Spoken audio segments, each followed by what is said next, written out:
तुम इतने खामोश क्यों हो?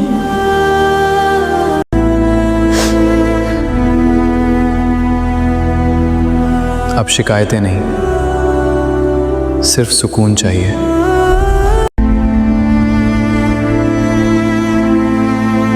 क्या तुम्हें मेरी याद नहीं आती?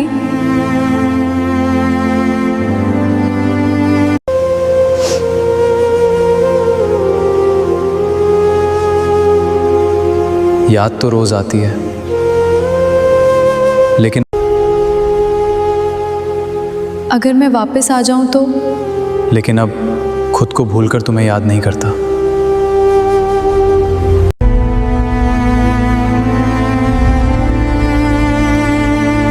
कुछ रिश्ते लौट तो आते हैं, लेकिन पहले जैसे नहीं रहते।